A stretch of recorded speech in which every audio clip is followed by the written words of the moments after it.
Hello friends and welcome back to the midpoint of the season. We're holding it down in Gold 1, rank 334, so the muddled middle of Gold 1. Today we're taking on this strange alliance who seemingly has no alliance tag, although the tag in-game shows up as 22. They didn't have one on that page, so a little bit weird. Going in with the same 3 champs as we usually do. Let's get right into it. We're on path 3 again today. We have a Guillotine 2099 on what is that node called? Psychic Thorns, thank you. So the idea here is that we're going to parry and heavy to disable her invisibility temporarily. That is the gray timer icon there. And from there it is safe to attack into her until the timer returns. And then you got to parry and heavy again. I don't think that this node has limber on it.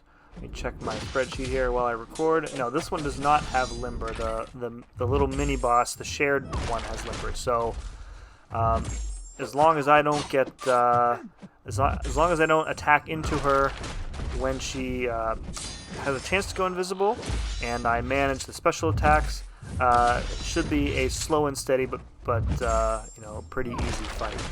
I noticed that she is power draining me, so the way that her power drain works is that she's going to drain the power no matter what, but if the attack misses you, she drains more of it. So if you want to use any bit of your power, you have to parry or block the special attack to ensure that you can at least save some of it for yourself. So this has been, you know, pretty methodical. We've taken a bunch of chip damage here, which kind of sucks, and we're also taking damage when we use a special attack while the Spectre debuff is active, and we're taking damage from trying to willpower heal from the Spectre debuff itself. So that sucks too, but you know, other than that, I'm pretty satisfied with how this fight has gone.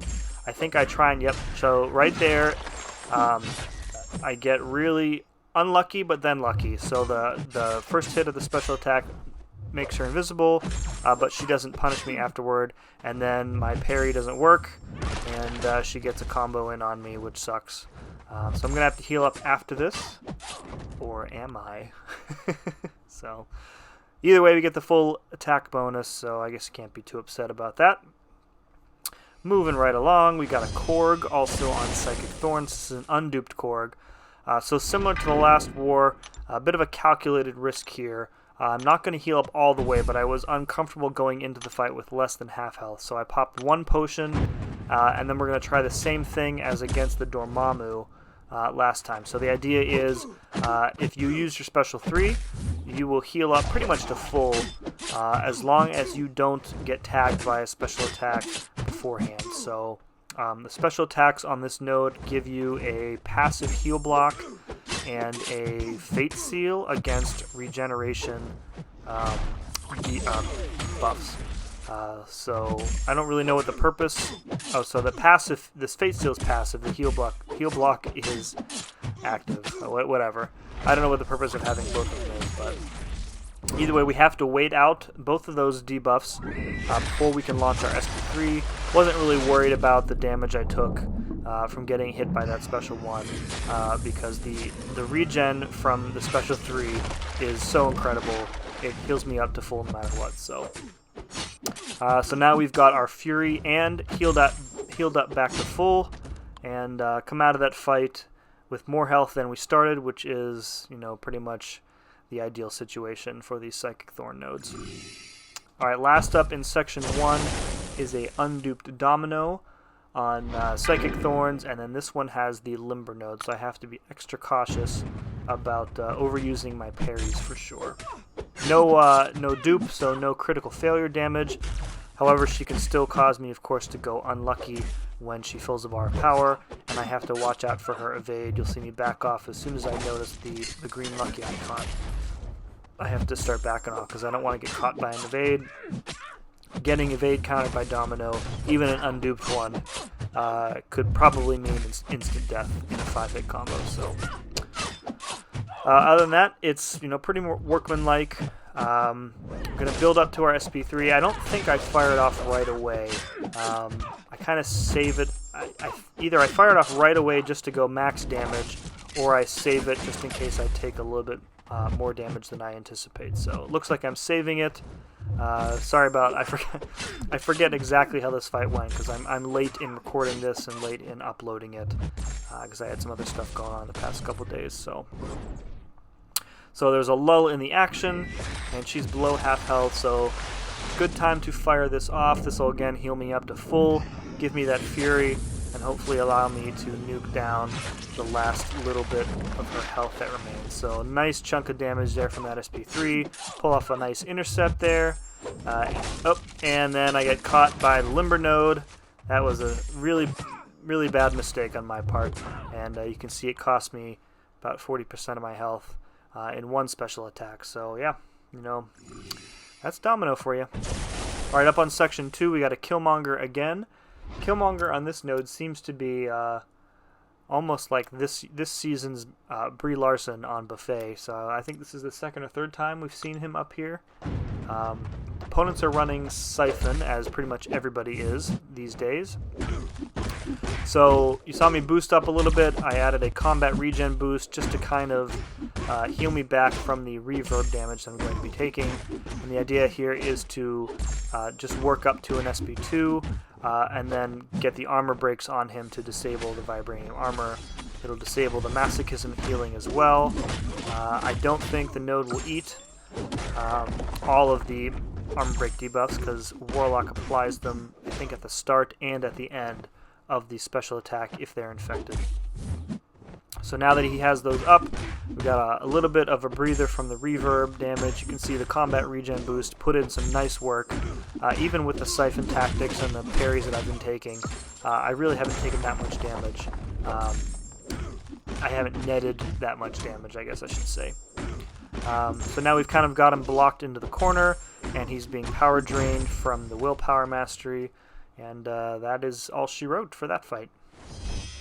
Alright, next up we have a Magik. Now I actually changed up my masteries for this fight and put on the Pacify mastery so that I'm going to go kind of parry heavy at the beginning, not parry heavy attack, but heavy on the parries to try and get her infected before I push her over bar of power. And thereby I can parry, then carry over bar of power, and hopefully negate the chances of Limbo proccing. But even if it does proc, she won't be able to heal from it anyways because of the infection. This node also has Buffet, but again, you know, Warlock counters Buffet almost in his sleep. The real difficulty of this fight is just kind of playing with and around the Limbo damage and the Limbo proc. So accidentally push her over 2 bars of power, which is pretty much a guaranteed Limbo, especially since I didn't do it while she was stunned. So that sucked.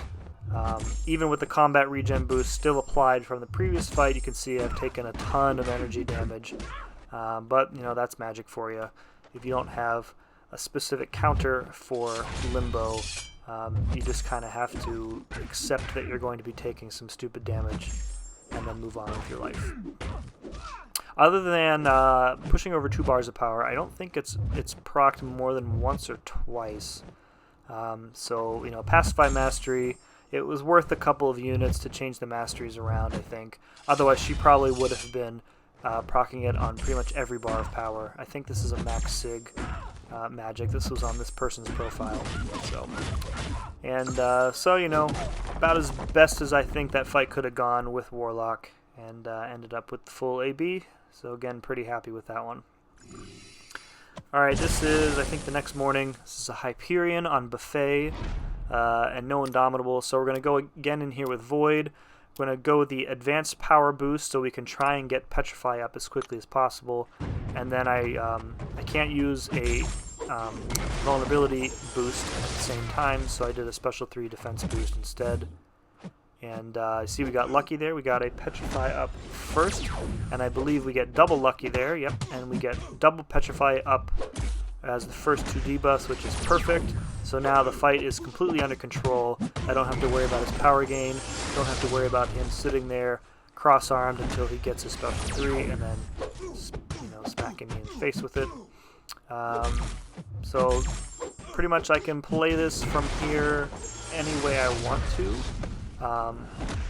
Because again, there's no concern about him hitting his special 3. So if he's being too conservative, which he wasn't, I could push him to 2 bars and try and bait the SP2.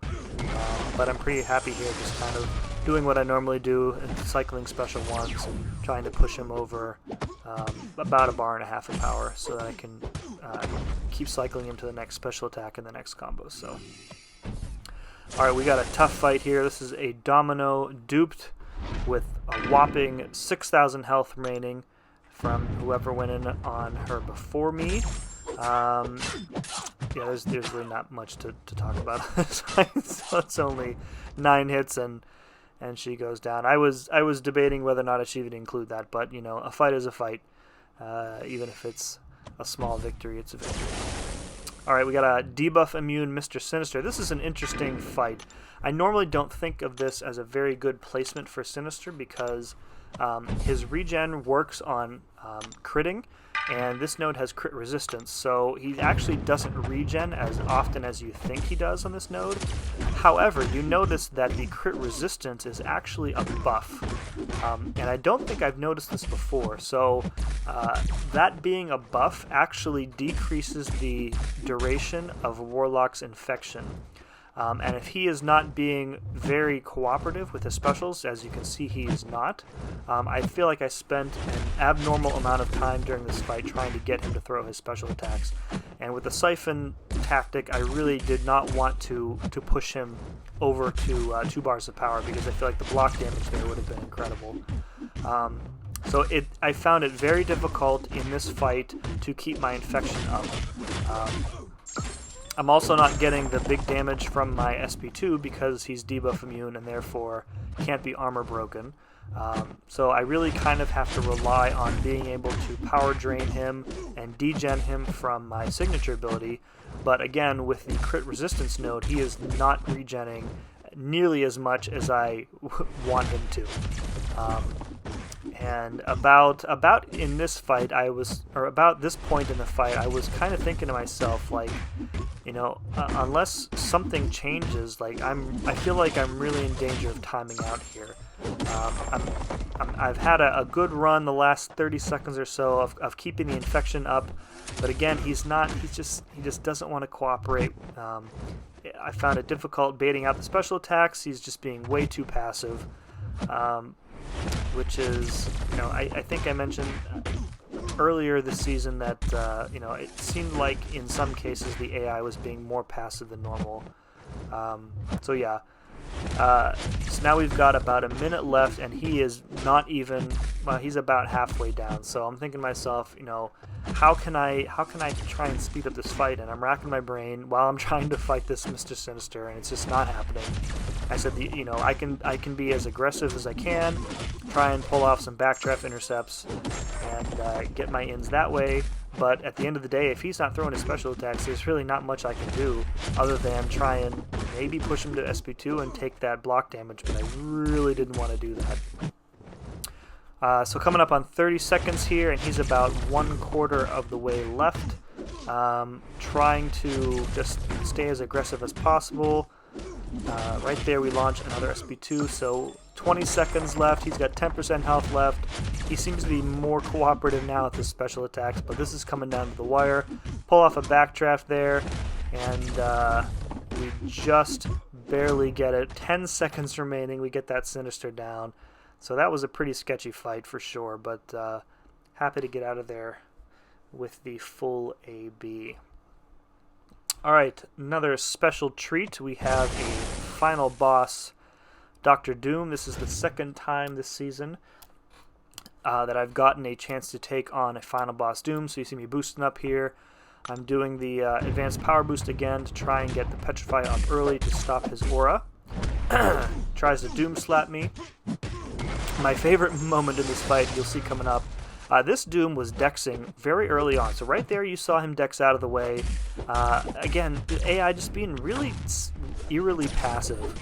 So at one point in this fight, he dexes my medium dash immediately into a heavy attack and slaps me right in the face. So it's amusing now because you know, the fight is over, but was not so amusing at the time. Right there. So there you go. dexes into a slap, takes off, you know, a huge chunk of my health because his attack rate is increased from Siphon, and of course this is the boss. So, but Degen, you know, putting in some work. We're a third of the way through the fight, and he hasn't had much damage done to him. So trying some intercepts, trying to keep aggressive, hitting into his block to push him over a bar of power. We have Fear of the Void up, so we do have to be concerned about his aura at this point. But to counter it, you know, we have the damage increase from Fear of the Void as well. So we're going to special intercept him here now that his aura is gone. You know, the key to this fight with Void is just keep placing those debuffs. Just, you know, keep getting that degen working. You know, the aura is the aura. It's going to be up sometimes because, you know, RNG won't always be on your side, and the Petrify debuff always won't be up. So again, I have to wait for his aura to drop off there. Special intercept again, and try and push him over a bar power into his block again. We're in a much better position now. Minute and change left, and he's halfway there. Just got to keep at it. You can see the resistance buffs are popping up. We've got about 4 or 5 of each. But again, you know, Void's degen is direct damage, so the resistance buffs from the adaptive node really don't affect Void in a meaningful way. The physical damage from his actual punches is not really what you're going for. You want the degen, so his physical hits are really just a method for getting you to the specials and thus the degen. So 30-some seconds left, another special intercept, and pretty much at this point I know I'm home free. I nail a nice little intercept there. One more special to dodge should do it. And he got the aura up, so I just kind of have to wait it out instead of landing the final hit myself. So Doom Boss solo, number 2 of the season. Very happy with that. But as usual, did not come out of this war with a victory.